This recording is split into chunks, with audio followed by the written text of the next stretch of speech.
à tous et bienvenue dans un tout nouvel épisode du podcast Les Sens de la vie. J'espère que vous allez bien. Aujourd'hui, j'avais envie qu'on parle d'un sujet qui est les émotions. Parce qu'on passe, je pense, notre vie à les ressentir, mais finalement, on nous apprend très rarement à les comprendre. On nous dit d'ailleurs souvent qu'il faut apprendre à les contrôler, à les gérer et même parfois à les cacher. Dans cet épisode, j'aimerais justement qu'on prenne le temps de revenir aux bases, de revenir à qu'est-ce qu'une émotion, quelle est la différence entre émotion et sentiment, pourquoi certaines émotions prennent autant de place et surtout comment apprendre à vivre avec elles plutôt que d'être constamment en lutte contre elles. Donc si ça vous intéresse, je vous laisse avec la suite de l'épisode. Je m'appelle Candice, je suis psychopraticienne et à travers mes accompagnements, j'aide à libérer les blocages émotionnels, à réconcilier le corps, le cœur et l'esprit et à retrouver une vie plus alignée. Si cet épisode t'a plu, n'hésite pas à le partager à quelqu'un de ton entourage qui pourra en avoir besoin. Et si tu veux soutenir le podcast Les Sens de la vie, tu peux aussi laisser une jolie note ou un commentaire. Ça m'aide énormément et ça permet au podcast de toucher encore plus de personnes. Avant de commencer cet épisode et d'aller dans le vif du sujet, je voulais juste vous dire un petit mot parce que vous avez été plusieurs à me signaler que les commentaires étaient désactivés sur YouTube.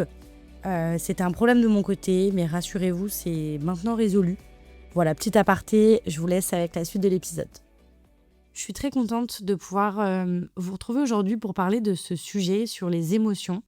Parce que je pense que, je me suis rendu compte du moins que c'était quelque chose qui intéressait beaucoup de personnes. Et surtout, c'est des questions qui reviennent assez régulièrement de comment réussir à gérer ses émotions.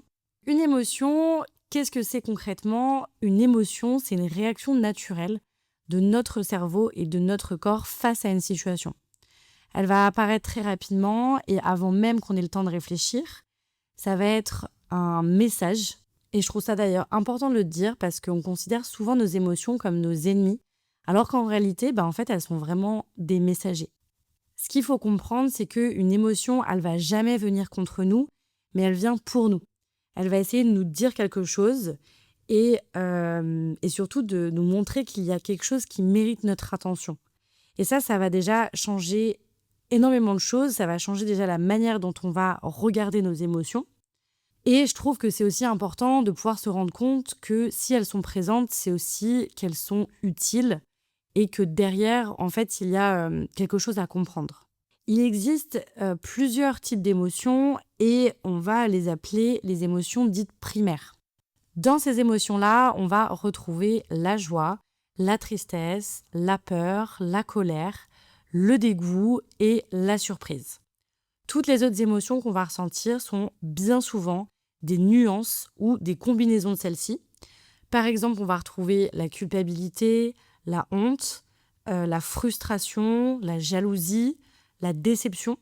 Et ce sont des émotions qui sont beaucoup plus complexes, qui viennent bien souvent se construire autour de ces émotions de base, justement, que je vous disais.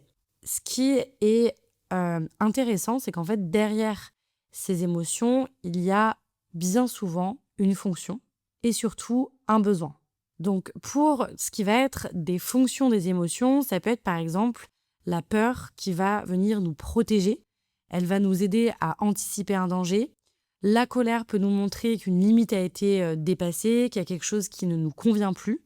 La tristesse peut intervenir pour nous inviter à ralentir, à peut-être accepter une perte, à faire un deuil, à libérer des choses qu'on a besoin de libérer.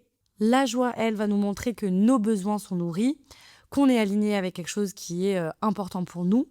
Et le dégoût peut nous aider à nous éloigner de ce qui pourrait être nocif pour nous. Chaque émotion a vraiment une utilité. Le problème, c'est pas notre émotion. Le problème, c'est bien souvent qu'on ne comprend pas ce qu'elle essaye de nous dire. Et donc, c'est pour ça que je pense que c'est important d'aller aussi comprendre les besoins de nos émotions. Parce qu'il y a une fonction, mais il y a aussi derrière un besoin qui est soit nourri, soit justement qui a besoin d'être nourri, qui a besoin d'être comblé. Avant de vous expliquer quel est le besoin de chaque émotion, je voulais aussi faire une petite aparté sur quelque chose qui est, je pense, aussi important. C'est la différence entre une émotion et un sentiment. Parce que bien souvent, on a un petit peu du mal à différencier les deux et à comprendre la différence. On va utiliser ces deux mots comme s'ils voulaient dire la même chose, alors qu'en réalité, c'est pas tout à fait le cas.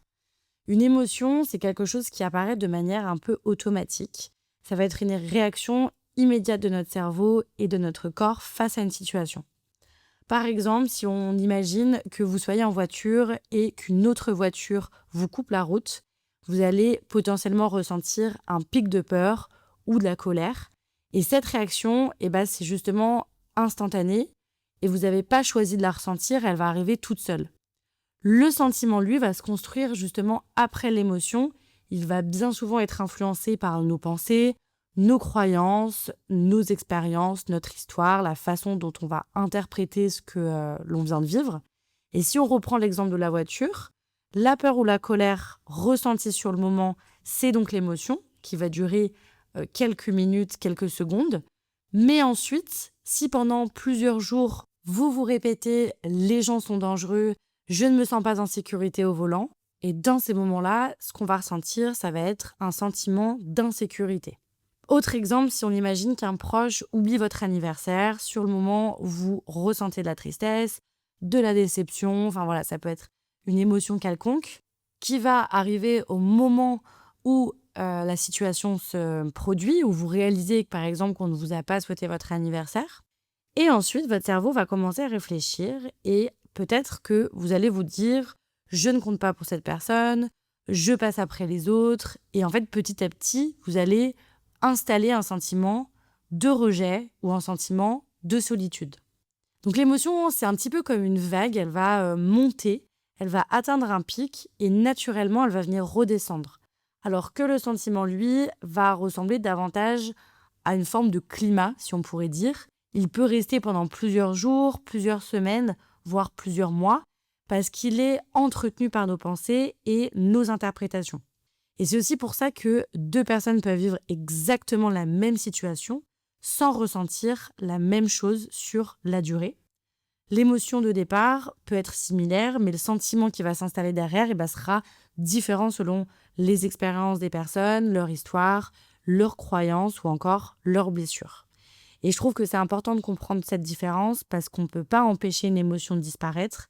En revanche, on peut apprendre à observer les pensées qui viennent ensuite, celles qui entretiennent parfois notre souffrance et desquelles on aimerait se libérer. Donc maintenant que vous avez compris la différence entre une émotion et un sentiment, j'aimerais maintenant vous parler des besoins qu'il y a derrière chaque émotion. Parce que comme je vous le disais, les émotions ont une fonction et elles ont aussi des besoins. Moi, vraiment, ça a complètement changé ma façon de voir les émotions quand j'ai pris conscience que derrière chaque émotion, il y avait un besoin. J'aime bien cette métaphore du voyant de voiture qui s'allume. C'est un petit peu comme ça que fonctionne une émotion. C'est comme si on avait donc le voyant qui s'allume dans notre voiture et que ce voyant n'était pas le problème et qui nous indiquait simplement le manque, qu'il y avait quelque chose qui doit être changé parce que y a un manque qui s'est réveillé à l'intérieur de nous. Et quand une émotion apparaît, au lieu de se demander comment je fais pour qu'elle disparaisse, on pourrait déjà plutôt se demander de quoi j'ai besoin en ce moment. Ça, c'est vraiment un énorme conseil que je vous donne. C'est parce que bien souvent, en fait, on essaye de fuir les émotions qui sont désagréables. Et l'objectif, c'est plutôt de venir comprendre quels besoins se cache derrière et surtout de quoi on peut manquer. Derrière, par exemple, la tristesse, il peut se cacher un besoin de réconfort. Il peut se cacher aussi un besoin de consolation, de soutien. Derrière la colère, on va retrouver un besoin de reconnaissance, de considération, de respect. Derrière la peur, il va se cacher les besoins de sécurité, de confiance, de stabilité. Et avec la joie, on peut retrouver le besoin de partage, de rire, de créativité. Donc là, je vous ai donné les quelques besoins qui peuvent se retrouver derrière les émotions. Il peut y en avoir d'autres.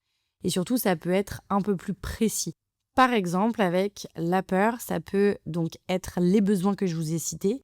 Mais ça peut être aussi le besoin d'avoir plus de visibilité sur ce qui va se passer.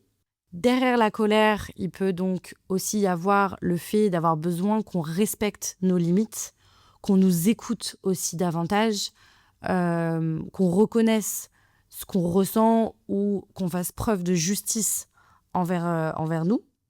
Et j'avais pas cité aussi le dégoût, mais bien souvent quand quelque chose n'est pas respecté donc dans nos valeurs ou dans notre intégrité, et ça va justement, le dégoût, nous inviter à nous éloigner de ce qui nous fait du mal, que ce soit une situation ou une relation, ou même parfois la façon dont on va venir se traiter nous-mêmes. Donc voilà ce qui en ressort des besoins qu'a nos émotions. Si ça vous intéresse, vous pouvez bien évidemment aller regarder sur Internet. Je pense que vous allez trouver un peu plus en détail les besoins qui peuvent se trouver derrière les émotions. Si vous avez envie, par exemple, de pouvoir comprendre, écrire ce que vous ressentez et d'aller travailler sur justement les manques qui peuvent être derrière ces émotions.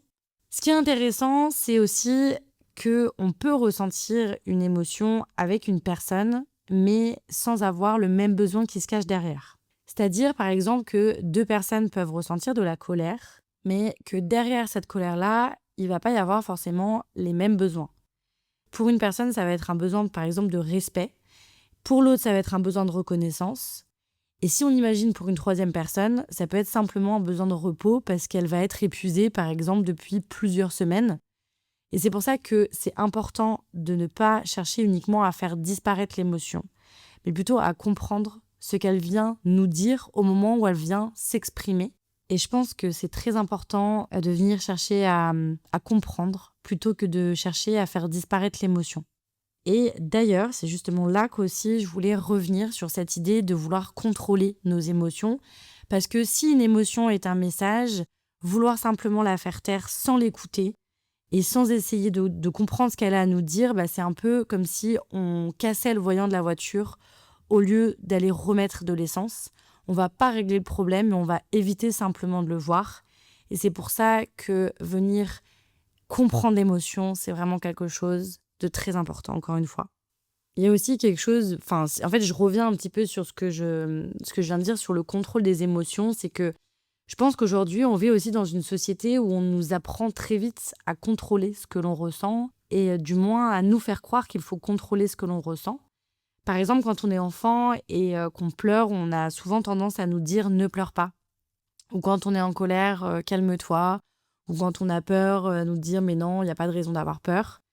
Et très souvent, le message qu'on reçoit, c'est que certaines émotions vont être gênantes et qu'il faudrait les faire disparaître le plus vite possible. Alors forcément, en grandissant, on finit par croire que bien gérer ses émotions, c'est plus les ressentir. Mais personnellement, je pense pas que ce soit ça. Je pense qu'on ne contrôle pas une émotion, je pense qu'on apprend à mieux la comprendre, à mieux la traverser, à mieux la réguler aussi. Mais vouloir la contrôler complètement, je pense que c'est bien souvent ce qui la rend encore plus présente et qui parfois aussi peuvent faire que les émotions peuvent devenir très intenses et qu'on peut en fait se sentir un peu submergé. Et justement, si c'est le cas, c'est pas l'émotion encore une fois le problème, mais c'est bien souvent le fait que le besoin qu'elle cherche à nous montrer n'a pas encore été entendu et plus en fait on est en lutte contre ça, plus justement l'intensité de l'émotion va augmenter. Et il y a aussi quelque chose dont je voulais justement vous parler quand je parle de ces phrases qu'on nous a dit quand on était peut-être enfant ou de la société. C'est pas du tout pour blâmer les parents, encore une fois. Je sais que dans la grande majorité des cas, ces phrases sont dites avec énormément d'amour et de bienveillance. Les parents, ils vont souvent chercher à rassurer les enfants, à faire disparaître la souffrance le plus possible, ce qui est complètement compréhensible d'ailleurs. Mais parfois, même avec les meilleures intentions du monde, ce dont un enfant a le plus besoin, c'est pas qu'on lui dise que c'est pas grave, mais c'est plutôt qu'on accueille ce qu'il est en train de vivre. Et j'ai entendu une histoire il y a pas si longtemps que ça qui m'a vraiment fait réfléchir et qui m'a vraiment fait un déclic. Et c'est pour ça que j'avais envie de vous la partager aussi aujourd'hui dans cet épisode. C'est qu'un parent expliquait qu'il avait changé sa façon d'échanger avec son enfant lorsqu'il rentrait de l'école. Parce qu'avant, si son enfant lui racontait qu'il s'était par exemple disputé avec un camarade ou qu'il avait passé une mauvaise journée, son premier réflexe allait être de lui dire que ce n'était pas grave, que ça irait mieux demain, ou en fait d'essayer tout de suite de trouver une solution. Et il s'est vraiment rendu compte qu'avant d'avoir besoin d'une solution, son enfant, il avait surtout besoin qu'on s'intéresse à ce qu'il avait vécu. Et donc, il a commencé à lui poser une autre question. C'était, je crois, et toi, comment tu l'as vécu ou qu'est-ce que tu as ressenti? Et je trouve que cette question change tout parce qu'elle cherche pas à faire disparaître l'émotion, elle cherche d'abord à la comprendre. Et finalement, je pense que c'est un peu la même chose avec nous une fois qu'on devient adulte.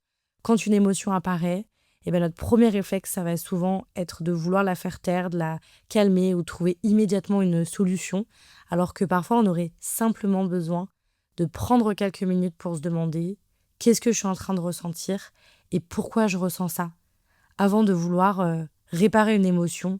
Je pense qu'il faut lui laisser la possibilité d'exister et vraiment, cette histoire, elle m'a vraiment impactée et ça a vraiment changé beaucoup de choses sur la perception. Avant de vous partager mes conseils, j'aimerais juste vous faire un petit récapitulatif de tout ce qu'on vient de voir jusqu'à maintenant parce que je trouve que c'est pas toujours évident de comprendre le fonctionnement des émotions. Ce qu'il faudrait retenir, c'est qu'une émotion est une réaction naturelle, qu'elle apparaît pour nous transmettre une information, elle a une fonction et elle est là aussi pour nous protéger, pour nous signaler que quelque chose mérite notre attention, que derrière chaque émotion se cache un besoin, qu'il soit satisfait ou non.